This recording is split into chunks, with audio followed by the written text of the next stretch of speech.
Greetings! It is I, your Lord and Emperor here at the Dracovin Empire, and welcome. If you're joining me, of course, live on Twitch. Hey, Twitch.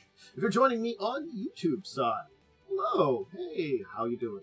All of you out there, regardless of where you're joining me for today's adventures, hey, welcome. We're going to be talking about Pathfinder today. Of course, why wouldn't we? We do that a lot here. We talk about a lot of different tabletop, though, but today we are going to be diving, of course, into another Ancestry map. And this is a little different than my previous Ancestry guides you might have caught, where I would, you've caught more of these before, but you're kind of familiar with my mechanics side and basic introductions. I'm introducing you to these various ancestries and how they exist on the Pathfinder world setting of Golarion. So today, though, we're going to be talking about an interesting one. We're going to be talking about the Amurruns, Catfolk. Yeah, I decided to do a little bit more of an uncommon humanoid species, but one that I felt like also deserved some interesting talk about them, because there's plenty of species that aren't your typical average ones that should be talked about, and where their positions and how they exist on Golarion, because how they fit in with everything. Anyway, let's get started, of course, because the first thing I do, 99% of the time here, is introduce you to where you might find information about these various species. And, of course, we start by talking about the books. So, now this one here is a little bit of a trick, because there's one first edition book and two second edition books. And why is there a first edition book here? No, there's second edition. They're all second edition books. Second edition has really given us more on the Catfolk than anything that first edition ever did. Most of what we know about them comes from expansion upon them, rather than just a simple ancestry that you could play and some basic rules about it. Things like the old first edition ancestry advanced race guide gave you some stuff there. But if you want to look into some basics, Extinction Curse, Legacy of the Lost God is the place to start with. Yes, it's an adventure path. Yes, it's only one adventure in the adventure path. There's an entire section on the Catfolk of Golarion. Another book, of course, is the second edition Bestiary. It actually does have a pretty good bit of information on the Catfolk in the Bestiary here. So, as much as they are just being portrayed as a opponent to face, it's there. And of course, the Lost Omens Ancestry Guide also introduces them and gives some information on it. So I would recommend those three books if you're diving into and want to learn a little bit more about the Amurruns on your own, the Catfolk. So, yes, Catfolk, let's talk about them a little bit and their basics. Because that is Amurruns is the name they give themselves. That's what they're known with in their language. Common vernacular would call them Catfolk, and for them it's more assumed that would be a more literal translation of their name for common, even though there really isn't a translation. Kind of like the Uruxi and Lizard Folk, very much that kind of situation. So Amurrun's probably not going to be angry with you about if you call them Catfolk. They're just going to assume, a little bit of you don't know any better, and a little bit of, that's the easy word in their, not in their language for me to understand. So they are feline humanoids. They're very lithe. They're mostly in Garund. That is where they originated from. So the southern continent under Vastia, still part of the Inner Sea region. They're known for their gregariousness, a lot of curiosity that brings them trouble. They have long tails, feline ears, and how much they are close between human and cat kind of varies a lot. That's one of those big things about Catfolk in general. They do have a variation on how close they are in their humanoid in their human/humanoid side versus their cat side. This variety can manifest in single clans or even single families, and even closely related catfolk can be very distinct from each other, which is one of the interesting things about them. Is there is a variety in their appearances, and certainly they are feline, but vary. So they are a curious group. So venturing forth, exploring, going to interesting and unusual places is deep within their beings, you know, that curiosity. If it's an untamed wilderness, if it's the ancient dungeons, looking for treasures and baubles, these things can be great, finding stuff there, learning stuff, but it's merely the experience of the journey itself is oftentimes a reward for a Amurrun's curiosity. Because of this curiosity and agility, they are great at being things like swashbucklers, bards, fighters, and rogues. They do love the natural world and dive into puzzles a lot, so investigators, druids, and sorcerers oftentimes are other adventurer classes that can hit. So, let's talk about their history, because we do know a bit of information about the history of the Amurrun people. According to their own legends, the Amurrun originate from great cats made by the world creator's spirits to hunt down threats to the young world. And in order to pursue that task more effectively, they were given intelligence and forms suited for making and using tools. That's kind of their, creation myth, is that, whatever created the world, they were there to help hunt down some of the threats to the world. They're kind of almost world protectors. And, the intelligence and tool making was to make that better. The earliest known Catfolk nation was actually in southern Garund. And it collapsed due to some set of unknown causes actually before Earthfall. So Earthfall, this cataclysmic event which destroyed a lot of nations, wasn't actually at fault for this lost Catfolk civilization in southern Garund. It happened beforehand.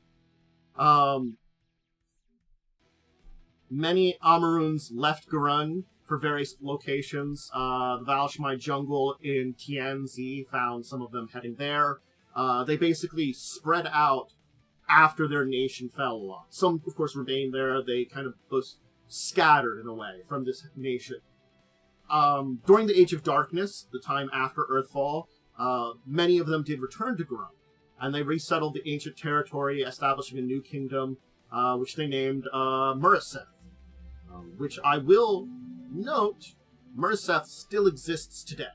So it is an old city-state that it still exists. We'll talk about some of the locations where they live still. And going into depths about the various city-states in southern Garund will be something to do probably in the future. But for now, know that it is an area there. It's under the rule of Sister Queens. And they actually destroyed all records they had of the old Catfolk nation. Other humanoids have found evidence of it and things like that, old ruins in southern Garund.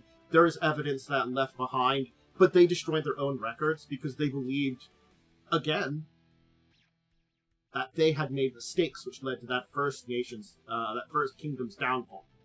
And so separating themselves off from it was a very important step in their development. During the Age of Enthronement, they allied themselves with the Shori Empire and the Dari to combat demons and spawns of Rovagog. Muraseth went a period of instability during this point.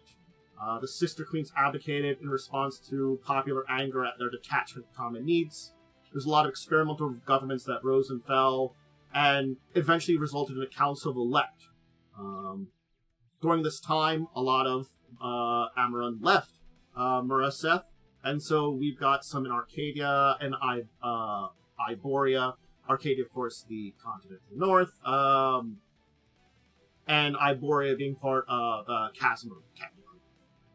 Those two nearby continents. So we still had Catfolk here, but now we have Amurruns in 4 of the continents of the world.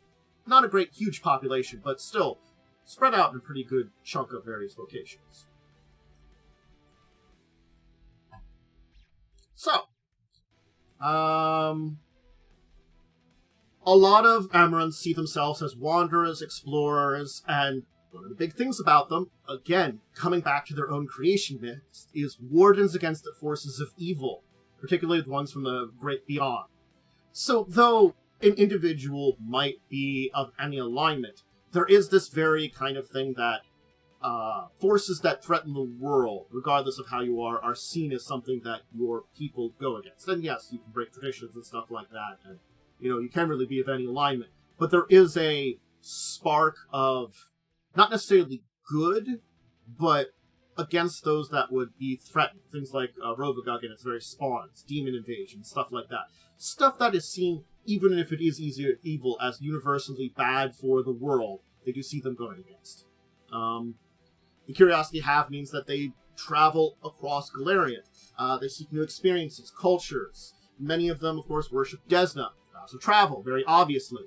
A lot of Amurrun become adventurers because of this, because many of them are travelers. Again, not all of them, but you do get a large portion of their population to become that. Those that are traveler are sometimes referred to as pouncers. If you choose to travel, you're not pitied or looked down by others. A lot of times, it's seen as, if you are a traveling catfolk, not only is it because you're satisfying curiosity, but you might have a personal, political, some kind of conflict going on in your life that it's either to resolve or to basically take a step away from. Something like if a feud occurs and you don't support whoever's in charge of your community, you might basically leave and travel a few years and let the issue blow over, or things settle down and stuff like that. And they do have their own language, that is to note, and it's called Amurrun, after their species. An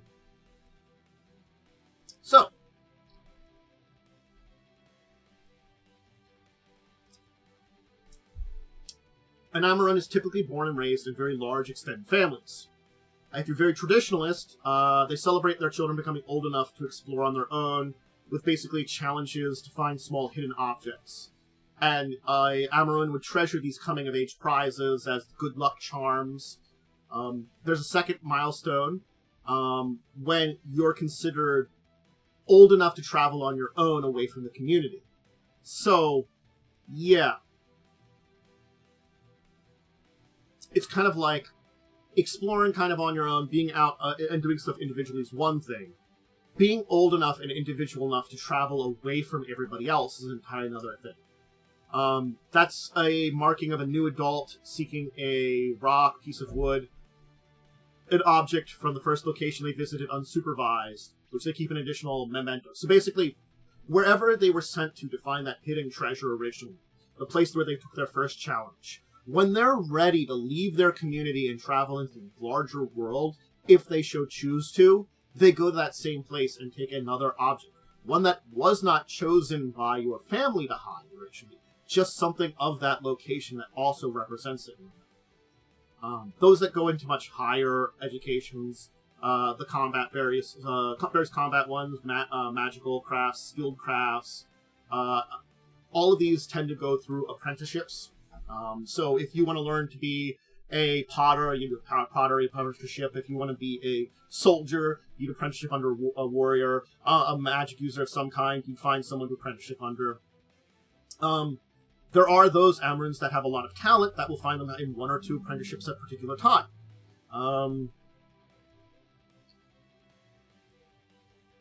It's seen as, if you have a lack of pupils and people that you aren't having under you as apprentices, it's a mark against your skill and prestige in that craft. If you are good enough to have apprentices, it means you're very good at what you do. Those that get into magic, typically, of course, apprenticeship under another magic user. That could be bargains through nature spirits, supernatural beings, personal experimentation. So again, like, you do get a lot of bards, druids, and sorcerers a lot of times. Wizards are rare, but they do exist. If traditional Amurrun wizards, especially those that are connected with the community, tend to specialize in divination, abjuration magics. But it is seen as a very positive thing to practice a little bit in all fields of magic. So, though they specialize, they tend not to be specialized wizards, because sort of like, rather be a diviner, you're a wizard that specializes in divination magic, but you can cast a little bit of everything, because you never know when you need to. And a lot of Amurrun spellcasters tend to become adventurers because the search for new or perhaps ancient magical techniques, is a very important part of the entire thing. It satisfies curiosity, improves what you do. So, religion. I talked about them, a lot of them, especially the travelers, worshipping Desna. But, in a whole, Amurrun aren't very religious people. They kind of see, like, religion as an unnecessary, strict way to codify morality and philosophy. They're very spiritual people, so they look at gods as, like, the very powerful spirits who grant access to the afterlife in exchange for supplications. And, so, it's kind of like that. It's sort of like, oh, you know, you're just a powerful spirit, but you give me access to the afterlife in this area that I perhaps want to go for supplimation to. They typically only give gods, spirit, or other spirits offerings and prayers as a pragmatic attempt to gain greater control over the intermediate circumstances. Those who do worship, there's Bastet, who is, of course, one of the Osirian deities, to note. Sarenrae is a big one. Shellin, Caden Kalian, because of freedom and joy. Rastal, of course, I mentioned Desna, and Callistre. These are the main deities that tend to be worshipped in small amounts in parts of the community. And again, you don't get a lot of very devout Amurrun, but when you do get them, they do dive into it. So, let's talk about some of the groups of Amurrun, because they are a number of them that we can talk about from different areas of the world. So because of their various occurrences that have happened, they have spread across very far from their original homeland of Garund. So now you will find Catfolk on pretty much every continent. From the southernmost tips of Caverun to the crown of the world, and the North Pole. It means that there is a wide range of cultures or ethnicities that have been developed from the original Catfolk traditions. There are some basic practices and ways that are kind of built into them, but a lot of their cultures as they've developed include practices and traditions from some of the cultures around them. Especially because it is incredibly rare for Catfolk to live in complete isolation from their neighbors. As there are a lot of ethnic groups, I can't go over all of them. There isn't a list of all of them, but there is 5 main ethnic groups I can talk about. So you first have the Askedhaki, were found in Vudra and the Possible Lands. Of course, Vudra being in Casmaron, I've talked about that being one of the continents.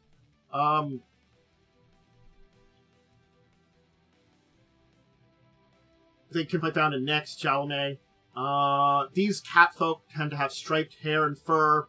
They tend to have slightly longer fangs. They view longer fangs as a sign of personal strength, and they decorate their fangs with various metals, both precious and otherwise. They wear a lot of lighter clothes that's good for traveling, and good for high heat and humidity.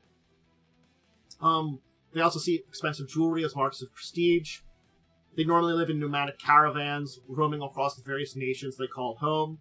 They make a living off of trade, though they do serve as hunters, going after game animals, and hunting creatures that might prey on fellow humanoids, things like tigers, rakshasas, predatory beasts. Because of their striped fur and their fondness for jewelry, they are sometimes mistaken for rakshasas, which they do hunt very zealously. It is made worse that sometimes rakshasas will disguise themselves as Kedhaki. So many of them will incorporate holy symbols or blessed items to their clothing because rakshasas would find these items anathema. So that's one of the main groups. We also have the Nitsenki, who are Arctic catfolk that are found on the northeast reaches of Golarion. They're found in the freezing reaches of the World of the Crown, in Iboria, the northern kingdoms of Arcadia. They're kind of taller, brawnier than your average catfolk, basically built to survive the harsher conditions. Their fur pattern is either stripes or leopard-like spots, lighter in color than a lot of other catfolks, with some of them even having pure white fur. because of the harshness of their environment. Basically, the Mitsenki do kind of not encourage their clan members to travel or venture as far away as a lot of other Catfolk cultures do. It's sort of like seen upon it that if you need to have some curiosities, know everything about your own community, surroundings, your neighbors, so it's sort of like dive into the local and learn everything you can about that, rather than expanding to the greater world. Again, you do have Mitsenki that do travel, it's just rare. They craft, when their crafts they feature are very leather and bone heavy, and basically though, any ready available material that their artisans can use, they will use in their harsh home. The Kataj are most commonly found in the Empire of Kelish, sometimes the eastern reaches of Quadria, basically from another region, Kazmarun. They tend to have light yellow, bronze fur that is often striped. They normally have either green or yellow colored eyes. The Kelish Empire is where they're mainly at, though again, Quadria can also find someone. They are oftentimes in a lot of the bustling marketplaces of the Empire, and they travel between oases in the great cities of Kelish. They're among one of the few types of catfolk that actually have surnames, normally the name of a beloved ancestor. And they are the most religious of all the Catfolk ethnicities, and their main goddess of worship is Sarenrae. So, Kataj is religious, travels in amongst the various places of Qatar, it does a lot of business in marketplaces, and again, will have a surname, unlike a lot of Catfolk.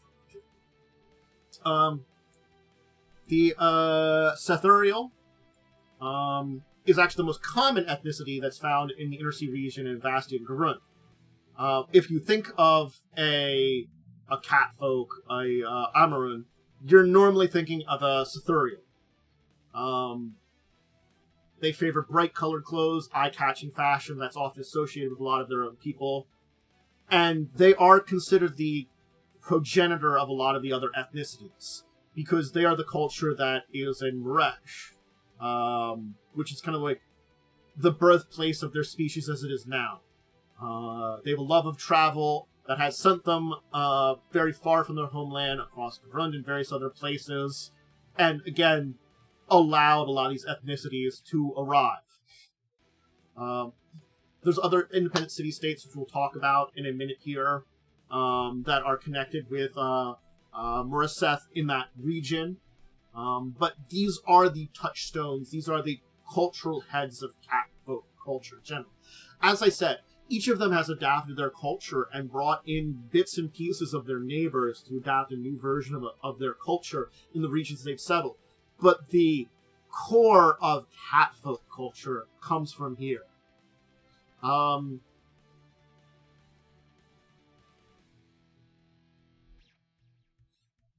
Again, if you're looking for a deity that can be called the primary one the Sethurial will worship, Desna.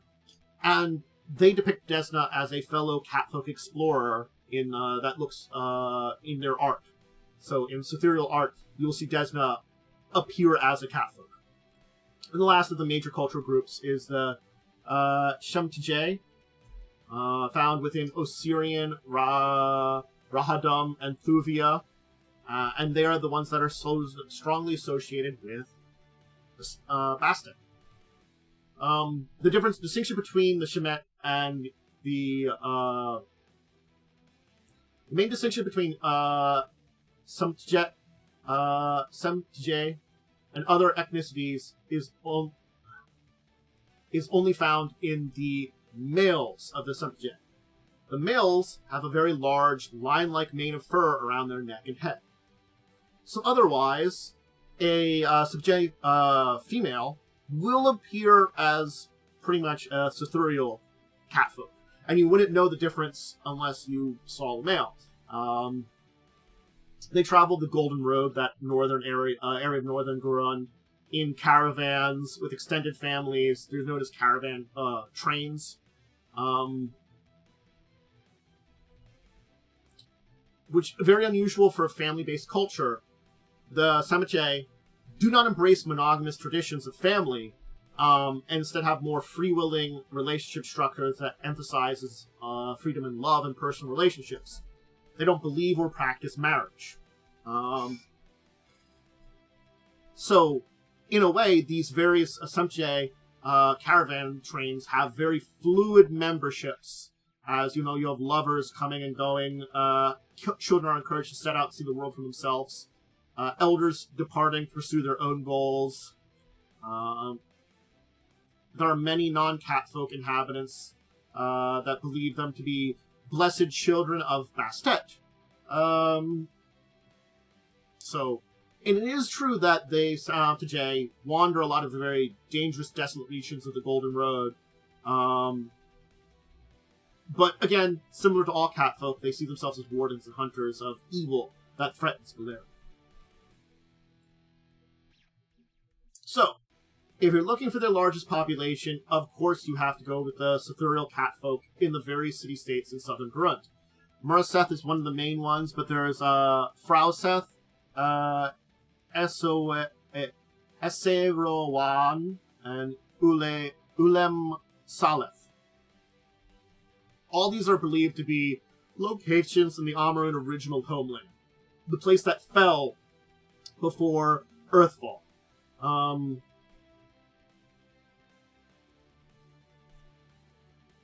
There are rumors that these various city-states and their shared territory hides significant threats to the world that's very well defended. And actually these territories, travel when it is restricted or barred to outsiders, even most Catfolk.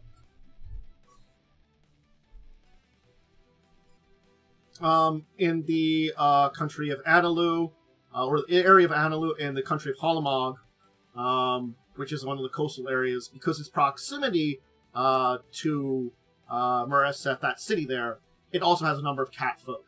And of course, you've got the Samiche Catfolk that's around the Syrian and the areas of the Golden Road. There's a Mitensky settlement in Sora clan within the Fangrid Forest of Alboria, the treetop city of Usakalith in Arcadia. Let's see here. A large community of Lashtaki Amurrun. Okay, so there is one more that I can mention here that I didn't have earlier, because I didn't necessarily listed. There is a smaller ethnic group that I can mention now, the Lashtaki, which are a group that are exclusive to the Valashmai jungle in Tianzi. They have gold or silver fur with leopard-like markings. They are said to descend from rebellious slaves to overthrow an empire of godlike tyrants, and are the most common and peaceful inhabitants of the jungle, allied with the local Anadi and Uruksi. The Chelin Mountains version of them nearby are enemies of the Fire Yaw that live there, and they're renowned for traveling that region there. So, yes, that is the other ones in Tianzi, because there are that. But that is the Catfolk, or Amurruns, in a nutshell. And yeah, is there perhaps more to discuss? Maybe.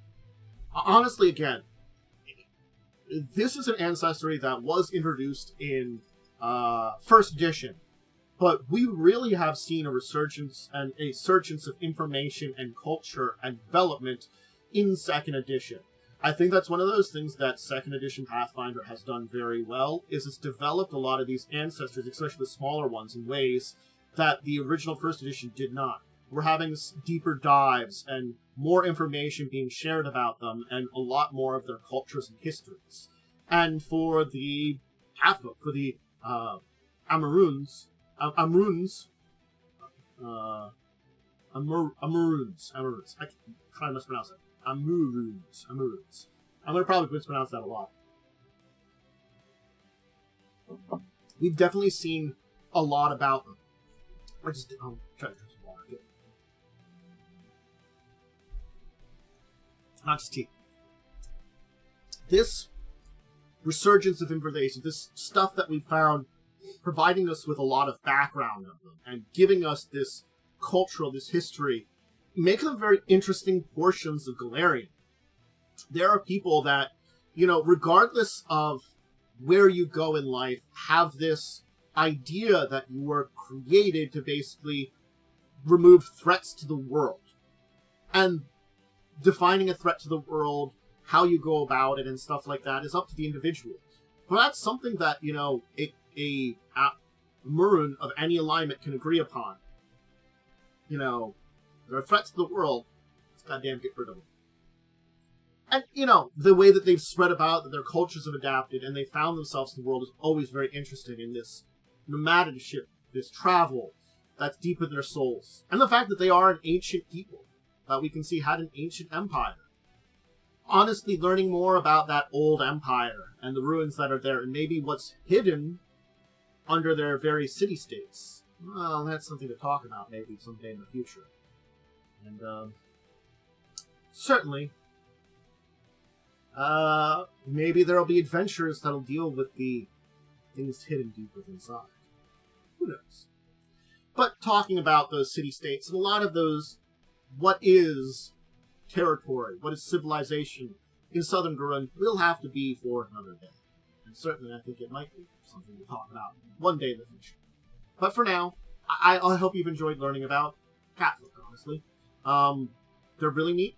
There's a lot of great books that are talked about that you can look into them, and they're pretty neat and fun to play. So, I hope you learned all about them and how they work in the Golarion.